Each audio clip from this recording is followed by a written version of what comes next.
ये सुंदर अवसर परमेश्वर ने एक और शाम हम लोगों को प्रदान किया है कि हम सब उसके वचनों की छांव में बैठ सकें।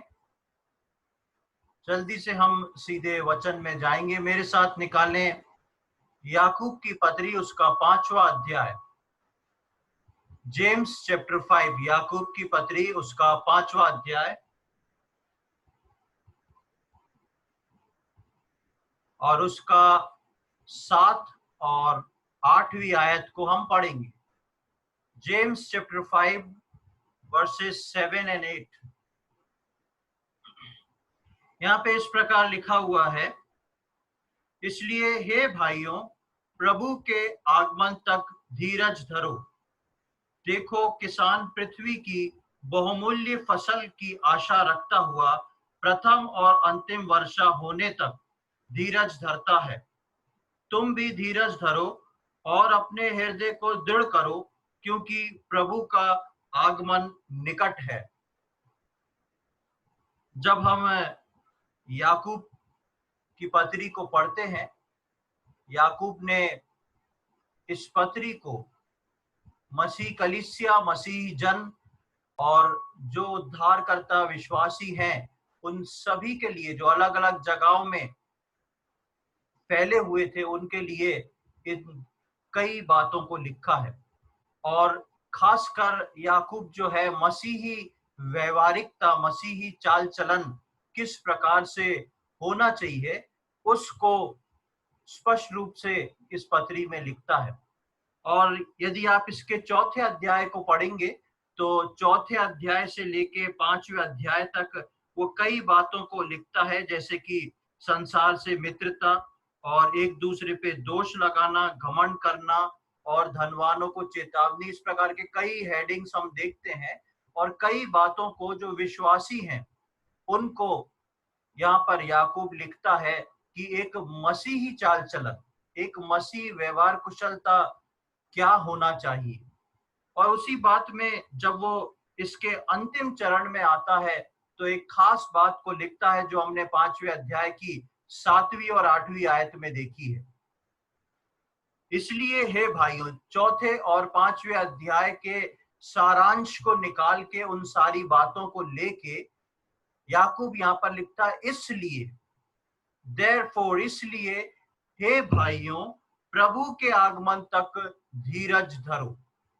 इस बात को लिखने का असल मतलब यह है कि जितने मसीही व्यवहार कुशलता और मसीही चाल चलन को याकूब लिखता है कि ऐसा नहीं, ऐसा करो, ऐसा नहीं, ऐसा बनो, इन सारी बातों को लेके याकूब जो है लिखता है, इसलिए हे भाइयों, प्रभु के आगमन तक धीरज धरो। यानी कि वो जानता था कि प्रभु यीशु मसीह का आगमन निकट है। और आज मैं और आप इस बात को जानते हैं कि प्रभु यीशु मसीह का आगमन निकट है। लेकिन जहां पर प्रभु यीशु मसीह के निकट आगमन के बारे में परमेश्वर का वचन बोलता है, वहीं साथ साथ कई बातों को सिखाता है। और उनको सिखाने के साथ साथ परमेश्वर का वचन ये भी बताता है कि प्रभु का आना जो है वो निश्चित तौर पे है। और उससे पहले विश्वासियों का आचरण, विश्वासियों का चाल चलन, विश्वासियों का सोच विचार जो है वो किस प्रकार का होना चाहिए, और वो चाल चलन, वो सारी बातों को वैसा जैसा वचन में लिखा है बना के रखना इतना आसान कार्य नहीं होगा। उसमें अच्छे अच्छे विश्वासियों का धीरज जो है वो टूट जाएगा, संयम जो है खत्म हो जाएगा। इसलिए इन सारी बातों के बारे में याकूब लिखते हुए इस बात को हाईलाइट करके बताता है कि इसलिए हे भाइयों, प्रभु के आगमन तक धीरज धरो। प्रभु के आगमन तक हमको किस प्रकार का धीरज धरना है और क्यों धरना है, आज हम इन दो बातों को प्रभु के वचन से सीखेंगे। पहली बात जो हम 7वीं आयत में देखते हैं, उसमें हमको दो बात सीखने को मिलती है। पहला प्रभु का आगमन और दूसरा धीरज। यानी कि ये दोनों जो हैं इंटरलिंक्ड हैं, इंटरकनेक्टेड हैं। प्रभु के आगमन के साथ विश्वासियों का जो धीरज है वो बहुत मायने रखेगा। और अंत के समय में जैसे जैसे प्रभु यीशु मसीह का आगमन निकट होता जाएगा, विश्वासियों का धीरज अपने आप ऑटोमेटिकली कम होने लगेगा। और उसको मेंटेन करके रखने के लिए यहाँ पर याकूब बोलता है कि इसलिए हे भाइयों, प्रभु के आगमन तक धीरज धर लो। क्योंकि ये जो आचरण मैं तुम्हें लिख रहा हूं और बता रहा हूं, इस आचरण को पढ़ना आसान है, लेकिन इस आचरण को अपने जीवन में लेके करना कठिन है। और उसके लिए मनुष्य को सबसे ज्यादा अगर जरूरत पड़ेगी तो वो पड़ेगी संयम की और धीरज की। इसलिए याकूब बोलता है कि प्रभु के आगमन तक धीरज धर लो। और एक बहुत ही सटीक उदाहरण वो देता है। 7वीं आयत के दूसरे भाग में लिखा है, देखो किसान पृथ्वी की बहुमूल्य फसल की आशा रखता हुआ प्रथम और अंतिम वर्षा होने तक धीरज धरता है। बहुत सुंदर उदाहरण यहाँ पर याकूब जो है वो लिखता है। प्रभु यीशु मसीह के आगमन और धीरज धरने के कंपैरिजन में वो एक उदाहरण को रख रहा है। और वो बोल रहा है कि देखो, एक किसान जिस प्रकार प्रथम और अंतिम वर्षा के लिए धीरज से उसकी बाट जोता है, धीरज से उसको देखता है। यदि हम देखें तो हमारे भारतवर्ष में खरीफ की फसल जो है वो मुख्यतः बरसात की फसल है। और उसमें मुख्य अनाज जो है वो चावल है। चावल के साथ साथ और भी होते हैं, लेकिन खरीफ की फसल में मुख्य जो अनाज आता है वो चावल आता है। और जैसे ही पहली बारिश आती है, किसान जो है इस बात का इंतजार करता है, धान के पौधों का इंतजाम करके रखता है। और वो इंतजार करता है कि जैसे ही पहली बारिश हो जाए, जैसे ही पहली बारिश, मानसून की पहली बारिश आती है, उस बारिश में वो किसान जो है उस खरीफ की फसल अर्थात चावल की, धान की बुआई शुरू कर देता है। और उस धान की बुआई को करने के बाद वो आखिरी बारिश तक इंतजार करता है, मानसून के आखिरी पानी तक वो इंतजार करता है। क्योंकि ये फसल एक ऐसी जिसको ज्यादा पानी चाहिए। और इस ज्यादा पानी के कारण जो है, जो किसान है वो पूरी तरह हर साल के मानसून पे डिपेंड रहता है। उसको पहली बारिश को देख के अपनी बुआई शुरू करता है। और आखिरी बारिश हो जाने पर उसको इस बात का अंदाजा हो जाता है कि अब ये फसल जो है अपनी मैच्योरिटी पे पहुंच गई है। और आखिरी बारिश होने के बाद उसका समय वो डिसाइड करता है कि कब मुझे इस फसल की कटनी करना है। इस पहली बारिश से आखिरी बारिश तक इस किसान का संयम जो है वो देखने योग्य होता है। क्योंकि किसान जब एक बार पहली बारिश पाके अपनी धान को बो देता है, उसके बाद किसान की नजरें जो हैं वो हर समय आसमान की ओर लगी रहती है। वो हमेशा सोचता और देखता रहता है कि अब कब दूसरी बारिश आएगी, अब फिर से पानी कब गिरेगा। और ऐसा ऐसा करके वो इंतजार करता रहता है कि वो मानसून जो है उसकी फसल के लिए उपयुक्त पानी को बरसा दे और उसकी फसल जो है वो पूरी तरह मैच्योर हो जाए। इसी रीति से परमेश्वर ने एक विश्वासी को इस पृथ्वी पे जब रखा है, तो इस रखने के साथ साथ परमेश्वर जो है विश्वासी को सिद्धता की ओर बढ़ा रहा है। और सिद्धता की ओर बढ़ाते बढ़ाते जो है प्रभु उसको अनुग्रह देता है कि वो धीरज को धरना सीखे और उस अंतिम बारिश का इंतजार करे। हमेशा उसकी नजरें जो हैं अपने परमेश्वर पर, आसमान पर रहें कि अंतिम बारिश कब होगी और कब मेरे फसल की कटनी होगी। किसान का धीरज एक विश्वासी के धीरज से उसकी तुलना की गई है।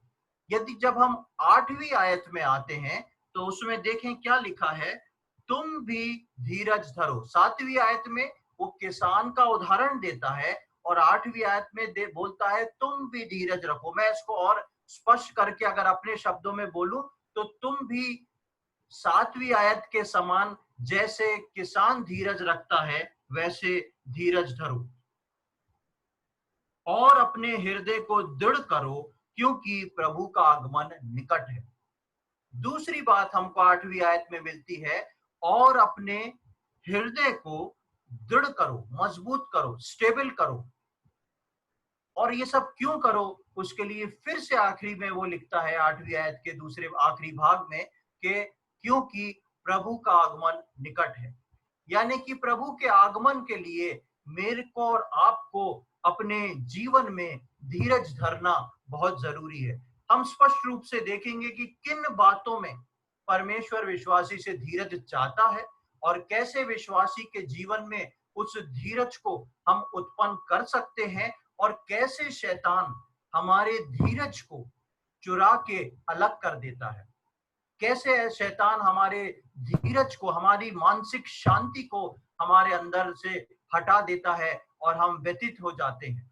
हम देखें याकूब उसका पहला अध्याय और उसकी तीसरी चौथी आयत, बहुत ही सुपरिचित आयत है, इसको हम कई बार पढ़ चुके हैं। याकूब उसका पहला अध्याय और उसकी तीसरी और चौथी आयत। ये जानकर कि तुम्हारे विश्वास के परखे जाने से धीरज उत्पन्न होता है, पर धीरज को अपना पूरा काम करने दो कि तुम पूरे और सिद्ध हो जाओ और तुम में किसी बात की घटी ना हो। अब धीरज के साथ जब हम धीरज के बारे में समझने को जाते हैं तो धीरज के साथ यहाँ पर एक शब्द और जुड़ जा रहा है और वो है तुम्हारे विश्वास के परखे जाने से। ये कौन सा विश्वास है? ये वही विश्वास है कि हमने प्रभु यीशु मसीह को अपना उद्धारकर्ता के रूप में ग्रहण किया और उसको अपना प्रभु जाना है। प्रभु का मतलब मैं एक बार पहले बता चुका हूं। जब हम किसी को प्रभु बोलते हैं तो बाइबल के अनुसार प्रभु का मतलब होता है कि जिसके आगे हमने अपना आत्मा, प्राण, देह तीनों चीजों को सौंप दिया है। यानी कि मेरे जीवन का हर डिसीजन जो है वो प्रभु करेगा और जो प्रभु मेरे जीवन में लाएगा, चाहे वो खुशी हो चाहे वो दुख हो, वो मुझे मंजूर होगी। और उस विश्वास के बारे में याकूब बोल रहा है कि तुम्हारे विश्वास के परखे जाने से धीरज उत्पन्न होता है। यानी कि मैंने और आपने केवल मुंह बोलने से, अपने मुंह से उस शब्द को निकालने से उस विश्वास को सीमित रखा है कि जिस दिन मैंने और आपने प्रभु यीशु मसीह को अपना उद्धारकर्ता के रूप में ग्रहण किया था, उस दिन से वो विश्वास वाकई में मैंने अपने जीवन में उसको प्रभु जान लिया है। और वो विश्वास है जो परखा जाता है विश्वासी का, और उस विश्वास को परखे जाने से, उस विश्वास को परखे जाने से हमारे अंदर जो है धीरज उत्पन्न होता है। और यदि धीरज को उसका काम पूरा करने दें तो तुम पूर्ण सिद्ध हो जाओगे। मैं और आप इस पृथ्वी पे इसलिए नहीं है कि प्रभु यीशु मसीह के आगमन में देरी हो रही है। मैं और आप इस पृथ्वी पे इसलिए हैं कि प्रभु मुझको और आपको, हर विश्वासी को सिद्ध कर रहा है, सिद्धता की ओर बढ़ा रहा है। हम कई बार गिर जाते हैं, कई बार लेट जाते हैं, लेकिन हमारा परमेश्वर फिर हमको उठा के चलाता है और सिद्धता की ओर बढ़ा रहा है। नहीं तो जिस दिन हमारा उद्धार होता, बपतिस्मा होता, उसी दिन हमको प्रभु स्वर्ग में बुला लेता। लेकिन कुछ बात को सिखा रहा है प्रभु, हमारी इस देह को, आत्मा को सिद्ध बना रहा है और इसे सिद्ध बनाने के लिए विश्वास है, विश्वास के ऊपर धीरज है। और प्रभु बोलता है कि हमने वचन में पढ़ा कि उसके आगमन तक धीरज को धर लो। यानी कि एक विश्वासी के जीवन में बहुत सारी बातें ऐसी आएंगी उसके जीवन में जो उसके विश्वास को हिला के परखेंगी, उसके धीरज को जगाएंगी। और धीरज को इसलिए जगाएंगी कि वो जो है यीशु मसीह के आगमन तक सिद्धता की ओर बढ़े, सिद्ध हो जाए। अब विश्वास के बारे में हम इब्रानियों में पढ़ते हैं। इब्रानी उसके 11वें अध्याय की पहली आयत में, इब्रानी 11 का 1, उसको भी हम बहुत अच्छे से जानते हैं। वहां लिखा है, अब विश्वास आशा की हुई वस्तुओं का निश्चय और अनदेखी वस्तुओं का प्रमाण है। हम धीरज के बारे में सीख रहे हैं। धीरज से पहले हमने विश्वास के बारे में पढ़ा और विश्वास के लिए इब्रानी 11:1 में लिखा है कि अब विश्वास आशा की हुई वस्तुओं का निश्चय और अनदेखी वस्तुओं का प्रमाण है। अब बात आती है कि जिस विश्वास के लिए लिखा है कि तुम्हारा विश्वास परखा जाएगा और धीरज और धीरज के बाद हम प्रभु यीशु मसीह के आगमन के लिए पढ़ते हैं, ये कैसे रिलेटेड है एक दूसरे से। हम देखते हैं कि प्रभु का आगमन जो है एक अनदेखी वस्तु है। हम सब विश्वास करते हैं कि यीशु मसीह हमको लेने आने वाला है, लेकिन ये एक विश्वास ऐसा विश्वास है जो कि उसका आगमन जो है वो एक अनदेखी वस्तु है, जो हमारी आशा का प्रतीक है। प्रभु का आगमन अनदेखी वस्तु है जो हमारी आशा का प्रतीक है। और एक विश्वासी जो है जब भी समस्याओं से गुजरता है, जब भी अपने जीवन में कई प्रकार की बाधाओं को और विपरीत परिस्थितियों को देखता है, तब तब उसके जीवन में इस बात को एक बात पवित्र आत्मा डालता है कि प्रभु का आगमन निकट है। ये बहुत कम समय में ये समय जो है दूर हो जाने वाला है। उद्धार में आने के बाद जो प्रभु ने एक विश्वासी के जीवन में रखा है, उसे विश्वासी को धीरज धर के पूरा करना बहुत जरूरी है। उद्धार में आने के बाद जो बातें परमेश्वर ने एक विश्वासी के जीवन में रखी हैं, उनको धीरज धर के पूरा करना बहुत जरूरी है। तभी हम दृढ़ बन पाएंगे, जो कि हमने 5वें अध्याय के 8वीं आयत में पढ़ा कि अपने हृदय को दृढ़ करो। यानी कि विश्वास, धीरज, यीशु मसीह का आगमन और हमारे हृदय को उसके आगमन तक दृढ़ करना बहुत ही आवश्यक और बहुत ही जरूरी है। हम इस बात को देखें कि किस प्रकार का धीरज परमेश्वर एक विश्वासी के जीवन में लेके आता है। हम सोचते हैं, जब हम प्रभु के वचन को सुनते हैं, प्रार्थना का जीवन बिताते हैं और आत्मिक जीवन में जब विपरीत परिस्थितियां आती हैं, तो हम इनको सोचते हैं कि इसमें हमको अपने संयम को, अपने धीरज को धरना है। लेकिन विश्वासी के जीवन में ऐसा नहीं है। यदि आपने प्रभु यीशु मसीह को अपना उद्धारकर्ता के रूप में ग्रहण कर लिया है और आपने एक डिसीजन ले लिया है कि अब मैं प्रभु के पीछे चलूंगा, तो प्रभु जो है आपके जीवन की हर बात में कुछ सिखाता है और आपके धीरज को परखता है। आपके विश्वास को परख के आपके जीवन में धीरज को उत्पन्न करता है। विश्वासी का उठना, विश्वासी का बैठना, विश्वासी का अपने घर वालों के प्रति बात करना, विश्वासी का अपने बाहर वालों के प्रति बात करना और व्यवहार करना, छोटी छोटी सी बातें जो हैं विश्वासी के विश्वास को परखती हैं और उनके लिए उस धीरज को क्वालिफाई करती है। जबकि हम सोचते हैं कि शायद आत्मिक चीजों में परमेश्वर हमारे विश्वास को परख रहा है या हमारे धीरज को परिपूर्ण कर रहा है। एक छोटी छोटी सी बात, यदि हमारे घर की किसी ने कॉल बेल बजाई है, उस कॉल बेल बजाने पे मेरे और आपका क्या रिएक्शन होता है। घर में अगर 4 जने हैं तो कौन उठ के जाएगा, इस बात को भी प्रभु देखता है। अक्सर ऐसा होता है कि घर में कॉल बेल बजी, हम सोचते हैं वो देख लेगा, वो सोचता है वो देख लेगा, बाद में पता पड़ा जो बाहर खड़ा है वो बेचारा दूसरी घंटी बजाता है। तो फिर जाके उसको दूसरा चिल्लाता, अरे तुम गए नहीं अभी तक, अरे हम सोचे तुम जा रहे हो। तो छोटी छोटी सी बातों में हमारा धीरज, और फिर आखिरी पे जो जाता है वो थोड़ा गुस्से में ही जाता है खोलने, सब मैं ही काम करूं।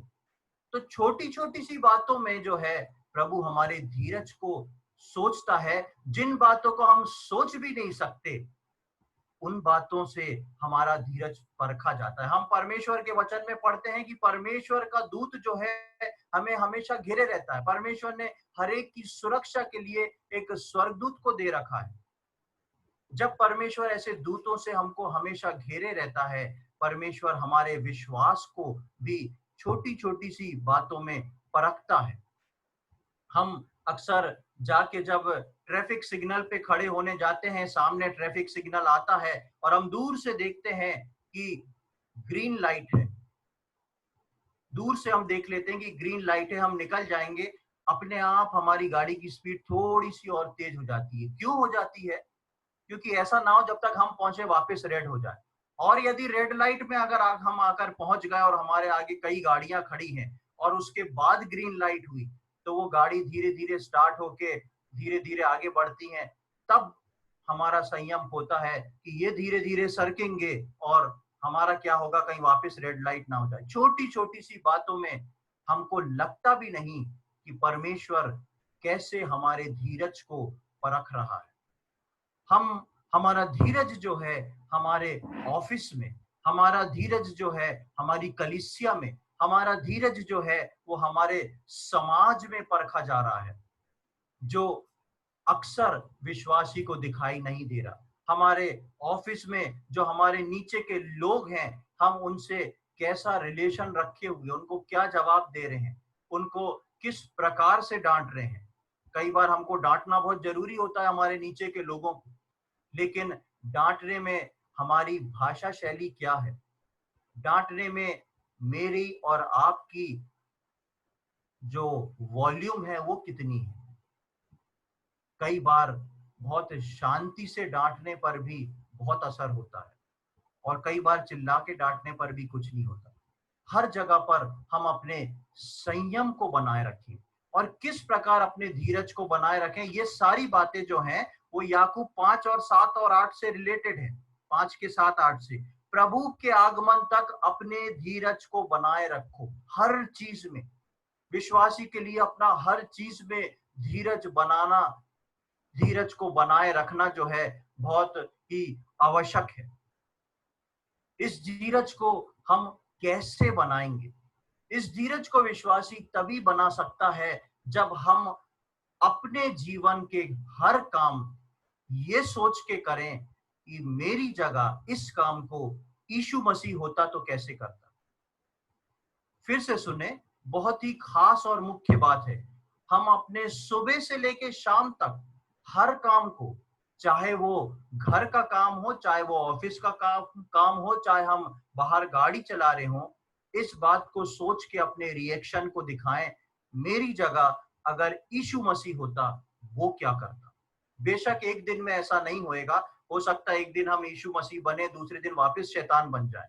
अक्सर क्योंकि हम अपने जीवन में अक्सर संयम खोने वाले लोग हैं, लेकिन जब आप इस प्रैक्टिस को शुरू करेंगे तो ये काम जरूर करेगा, क्योंकि मुझको और आपको उस पहली बरसात से लेकर आखिरी बरसात तक रुकना है। हम जो करें वो ऐसा करें कि हम यीशु मसीह हमारी जगह होता तो क्या करता, हम यीशु मसीह बन के करें।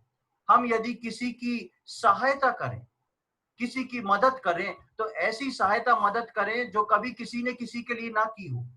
हम यदि किसी के लिए कुछ बात को सिखाने जाएं तो ऐसा सिखाएं जो कभी किसी ने किसी से ना किया हो। हम किसी को प्रेम करें तो ऐसी बेइंतहा मोहब्बत करें जो कभी किसी ने किसी से नहीं करी हो, तब तो हम यीशु मसीह के उदाहरण को सामने लेके आ सकते हैं। हर काम जो यीशु मसीह करता है वैसा हम करें, ताकि जिसके साथ हम कर रहे हैं वो ये बोल सके कि मैं इस व्यक्ति में यीशु मसीह के स्वभाव को देखता हूँ, मैं इस व्यक्ति में इसको नहीं लेकिन कुछ एक्स्ट्रा ऑर्डिनरी अलग से देखता हूँ।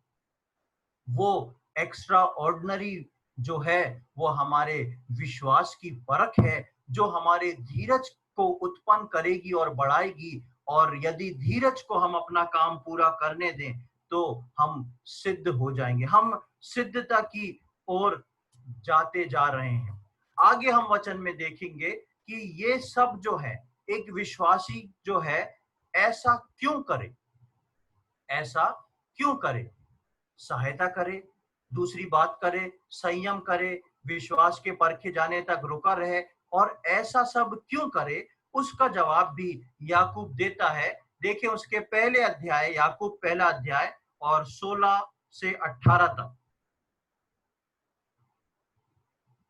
James 1:16 to 18। यहाँ पे इस प्रकार लिखा है, हे मेरे भाइयों धोखा ना खाओ, क्योंकि हर एक अच्छा वरदान और हर एक उत्तम दान ऊपर ही से है और ज्योतियों के पिता की ओर से मिलता है, जिसमें ना तो कोई परिवर्तन हो सकता है और ना अदल बदल के कारण उस पर छाया पड़ती है। उसने अपनी ही इच्छा से हमें सत्य के वचन के द्वारा उत्पन्न किया, ताकि हम उसकी सृष्टि की हुई वस्तुओं में से एक प्रकार के प्रथम फल हो। यहाँ पर देखें कि इसकी शुरुआत जो होती है, हे मेरे प्रिय भाइयों, धोखा ना खाओ। यानी कि विश्वासियों के जीवन में धोखा खाना अक्सर होएगा। और किस बात से धोखा ना खाओ, उस बारे में हम पढ़ते हैं यहाँ पर कि 17वीं आयत में स्पष्ट रूप से लिखा है, क्योंकि हर एक अच्छा वरदान और हर एक उत्तम दान ऊपर ही से है और ज्योतियों के पिता की ओर से मिलता है, जिनमें ना तो कोई परिवर्तन हो सकता है और ना कोई अदल बदल के कारण उस पर छाया पड़ती है। धोखा किससे ना खाएं? धोखा शैतान से ना खाएं। अक्सर हम उद्धार पाए हुए विश्वासी जब अपनी प्रैक्टिकल लाइफ में आते हैं तो शैतान मुझको और आपको धोखा देता है, और धोखा देता है ताकि मेरे और आपका विश्वास का परखा जाना जो है हर बार मुझको और आपको फेलियर पे ले जाए और हम जो है उस धीरज को पूरा करके उस सिद्धता तक नहीं पहुंच पाए। परमेश्वर हमको सिद्ध कर रहा है और शैतान जो है हमको उस सिद्धता से गिराना चाहता है। इसलिए याकूब बोलता है, हे मेरे प्रिय भाइयों, धोखा ना खाओ। और किस बात से धोखा ना खाओ? 17वीं आयत में लिखा है, हर एक उत्तम दान ऊपर से है। और किससे है? ज्योतियों के पिता से है। कई बार हमारे जीवन में जब हम उद्धार पाके बाहर निकलते हैं तो कई परिस्थितियां हमारे जीवन में ऐसी आती हैं जिसमें हम सोचते और बोलते हैं कि ऐसा तो हमको करना पड़ेगा, मैं यदि ऐसा नहीं करूंगा तो मेरी नौकरी नहीं रहेगी, मैं यदि ये काम नहीं करूंगा तो वो व्यक्ति जो है मेरे अंडर में जो लोग हैं वो मेरे सिर के ऊपर चढ़ जाएंगे, मैं अगर थोड़ा सा झूठ नहीं बोलूंगा तो ऐसी बात हो जाएगी, मैं अगर उनकी सभा में उठना बैठना नहीं करूंगा तो मेरे साथ बहुत ही प्रॉब्लम हो जाएगी। प्रियो, हम अपने आप को मजबूर हैं या हम केवल इंसानी हैं ऐसा बोल के हर बार छूटे ना, हर बार छूटने की कोशिश ना करें। यदि हमको प्रभु ने चुन लिया है, उद्धार का अनुभव दिया है, अपने समीप आने का मौका दिया है, तो मुझको और आपको उस धोखे से बचना है जो शैतान मेरे और आपके जीवन में लाता है कि ये सब विश्वासी जीवन के साथ चल जाएगा। बहुत सी बातें जो है चल जाएंगी क्योंकि ये नौकरी तो प्रभु ने ही मुझको दी है, अब यदि इसके अंदर मुझे बुरा भला बोलना पड़ता है तो मैं क्या करूं? ये नौकरी तो प्रभु ने ही मुझे दी है, अगर इसके अंदर दो चार गालियां मुझे अपने नीचे वालों को देना पड़ती है तो मैं क्या करूं? आखिर मैं भी इंसान हूं। लेकिन प्रियो, ये बातें विश्वासी के जीवन में नहीं चल पाती क्योंकि उसका विश्वास हर बार परखा जाता है और विश्वास के परखे जाने से हर बार वो अपने धीरज में उस फेलियर को लेता जाता है। आप ये बात को ना सोचें कि आपके घर में अगर हम बैठे हैं, आपस में बातचीत कर रहे हैं और कुछ वाद विवाद हो गया, आपने तुरंत जो है अपने गुस्से को प्रकट करना शुरू कर दी, आपने तुरंत तुरंत जो है अपने असंयम को प्रकट करना शुरू कर दिया और आप बोले मैं भी क्या करूं, एक बार देखा दो बार देखा, आखिर मेरे को भी गुस्सा आया, मुझसे निकल गया। बेशक निकलेगा, हमारे लिए उदाहरण बनेगा। अगली बार हम कोशिश करें कि हम वैसा ना करें, क्योंकि ये कार्य क्या हो रहा है, परमेश्वर आपको एक तरफ से परख रहा है, शैतान दूसरी तरफ से हमको धोखा दे रहा है और बोलता है इतना चलता है। हमको उत्तम दान ऊपर से मिला हुआ है, और किससे मिला है? ज्योतियों के पिता से मिला हुआ है उत्तम दान। और वो उत्तम दान क्या है? परमेश्वर का उत्तम दान, जो सर्वोत्तम दान है, वो है प्रभु यीशु मसीह। और पिछले दिनों में हम पढ़ रहे थे कि वो असीम धन हम मिट्टी के बर्तनों के अंदर रखा गया है, पौलुस बोलता है। तो ये धन जो मुझको और आपको मिला हुआ है, इस धन के लिए स्पष्ट रूप से लिखा है, उत्तम धन जिसने दिया है वो लिखता है कि तुम सावधान रहो, धोखा ना खाओ, क्योंकि ये उत्तम धन, प्रत्येक उत्तम दान जो ऊपर से मिलता है, ज्योतियों के पिता से मिलता है, उसके अंदर जो है कोई भी अदल बदल नहीं होती। लिखा है और ना अदल बदल के कारण उस पर छाया पड़ती है। कुछ इंग्लिश वर्जन में लिखा है कि उसकी शेडो जो है वो चेंज नहीं होती। हम सब जानते हैं कि हम अगर मैदान में निकल के सुबह खड़े हो जाएं तो हमारी परछाई एक तरफ रहेगी, दोपहर में एक समय ऐसा आएगा जब हमारी परछाई गायब हो जाएगी, और शाम तक दूसरा समय एक ऐसा आएगा कि हमारी परछाई जो है दूसरी ओर आने लगेगी। परछाई जो है वो अदल बदल कर रही है, अदला बदली कर रही है। लेकिन परमेश्वर का वचन बोलता है हर एक उत्तम दान जो परमेश्वर की ओर से है उसके अंदर शेडो शिफ्टिंग नहीं है, अदला बदली नहीं है। क्यों नहीं है? क्योंकि वो ज्योतियों का पिता है, गॉड ऑफ लाइट। परमेश्वर जगत की ज्योति है, प्रभु जगत की ज्योति है, और उस ज्योति ने मुझको और आपको जो उत्तम दान दिया है, मुझको और आपको जगत की ज्योति बना के दिया है। और इस जगत की ज्योति के अंदर जो है सरकमस्टेंसेस के अनुसार, हमारी परिस्थितियों के अनुसार अदला बदली नहीं हो सकती। और शैतान हमको बोलता है, जो कि हम 16वीं आयत में पढ़ते हैं, पहले अध्याय की 16वीं आयत में, कि धोखा ना खाओ। क्योंकि शैतान बोलता है थोड़ी बहुत अदला बदली तो होगी, आप धूप में खड़े होंगे तो परछाई तो आएगी। लेकिन प्रियो, आप धूप में खड़े होने वाले व्यक्ति नहीं हैं, आप इस पृथ्वी पे वो ज्योति हैं जिसमें से प्रकाश निकल रहा है। और जिस चीज में से प्रकाश निकलता है चारों ओर, उसकी परछाई कभी नहीं दिखती है। हमेशा वो जिस पर रिफ्लेक्शन डालती है उसकी परछाई दिखती है। और शैतान इस बात का फायदा उठाता है कि परमेश्वर की ज्योति जो मुझ में आप में है, शैतान इस बात को सिखाता है कि परमेश्वर की ज्योति तो तुम पर पड़ रही है, लेकिन तुम्हारी परछाई तो नेचुरल है, आएगी। लेकिन परमेश्वर का वचन बताता है कि तुम ज्योति हो, तुमको मैंने ज्योति बनाया है, इसलिए शेडो जो है तुम्हारे अंदर से नहीं निकल सकती। इसलिए परमेश्वर के वचन में लिखा है धोखा ना खाओ, हर एक उत्तम दान परमेश्वर की ओर से है। और मैं और आप परमेश्वर के उस उत्तम दान को लेके बैठे हुए हैं, वो है प्रभु यीशु मसीह। और उस उत्तम दान को जब हम लेके बैठे हैं तो मेरे और आपके लिए आवश्यक है कि हम जो है अपने विश्वास के परखे जाने पे हर बार जितना हो सके अपने धीरज को उत्पन्न करें। क्योंकि हमारा धीरज जो है कहां पर प्लस पॉइंट जोड़ रहा है? प्रभु यीशु मसीह के दूसरे आगमन तक हमको धीरज धरना सिखा रहा है, हमको धीरज धरना बता रहा है कि हमको प्रभु के आगमन तक धीरज धरना है। और जैसे जैसे अंतिम दिन करीब आएंगे, हम सब खुश होते हैं कि प्रभु का आगमन निकट है, प्रभु का आगमन निकट है। लेकिन परमेश्वर का वचन खुद बोलता है कि अंत के दिनों में कठिन समय आएगा, और उनमें से कठिन समयों में बहुत बड़ी लिस्ट है जिसको बाइबल में उजागर नहीं किया गया है। लेकिन प्रभु का वचन बोलता है कि पवित्र आत्मा जब आएगा तब तुमको समझाएगा। और आज जो लोग प्रभु के सामने बैठ के समय को बिताते हैं, परमेश्वर का आत्मा उनको सिखाता है कि वो कठिन समय में क्या क्या चीजें हैं। और प्रिय, उन कठिन चीजों में एक बात ये भी है कि जैसे जैसे प्रभु का आगमन निकट होता जाएगा, विश्वासी लोग जो हैं अपने संयम और धीरज को खोते जाएंगे। अच्छे अच्छे विश्वासी घरों में लड़ाई झगड़े और ऊंची आवाजों से बातें होंगी। अच्छे अच्छे विश्वासी लोग जो हैं भटकेंगे और गिरेंगे और उनका विश्वास परखा जाएगा। लेकिन याकूब इन सारी बातों को स्मरण करके बोलता है कि मेरे प्रिय भाइयों, प्रभु के आगमन तक किसी तरह भी धीरज धर लो।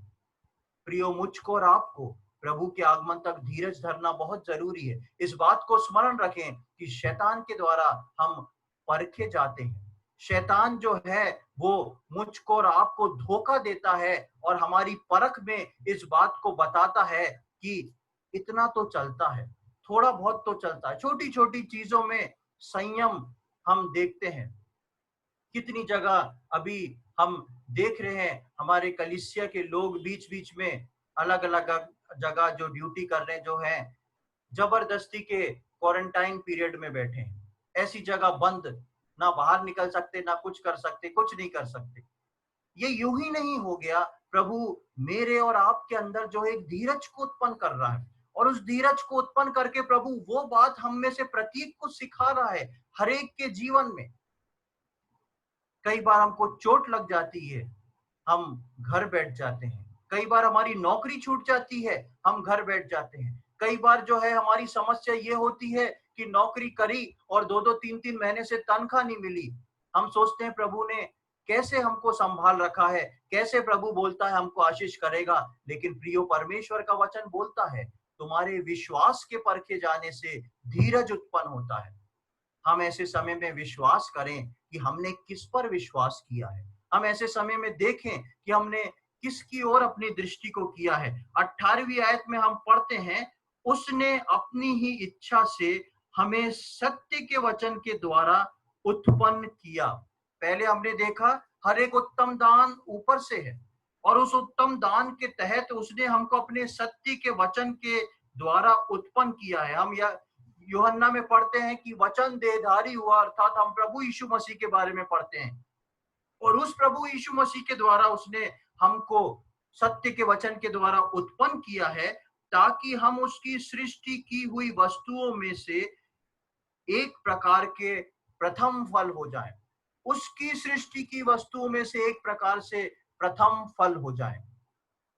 हमने याकूब 5 का आगे 7वीं और 8वीं आयत में पढ़ा था कि किसान जो है वो पहली बारिश को और आखिरी बारिश के लिए धीरज धर के इंतजार करता है, धीरज धर के इंतजार करता है। और यहाँ पर 18वीं आयत में पढ़ते हैं कि तुम सत्य से उत्पन्न किए गए हो ताकि हम उसकी सृष्टि की हुई वस्तुओं में एक प्रकार के प्रथम फल हो जाए।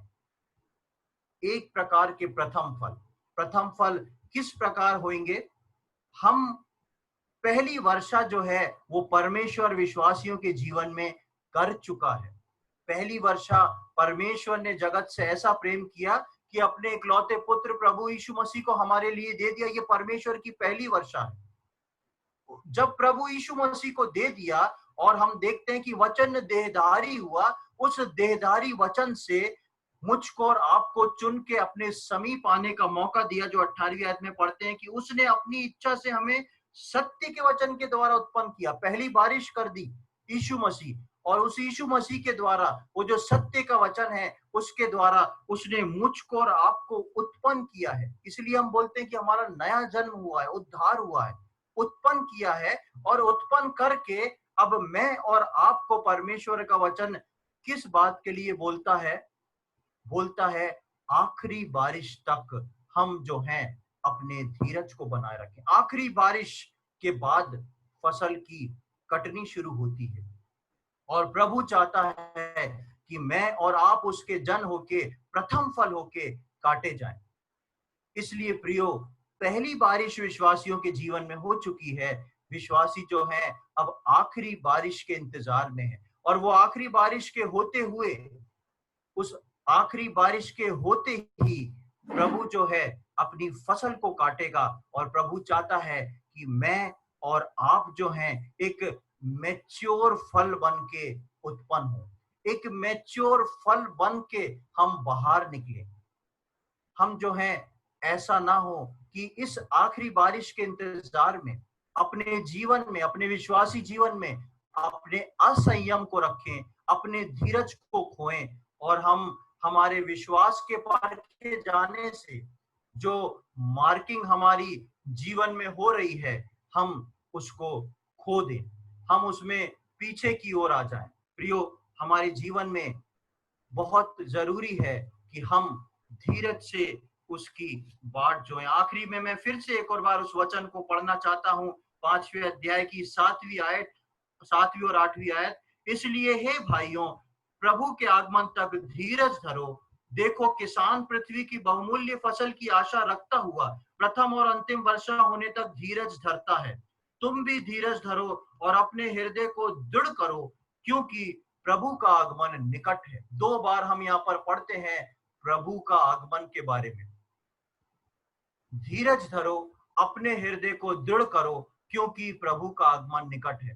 प्रियो, बेशक हम जानते हैं कि संसार में बहुत ही विपरीत परिस्थितियों का सामना विश्वासी जन कर रहा है।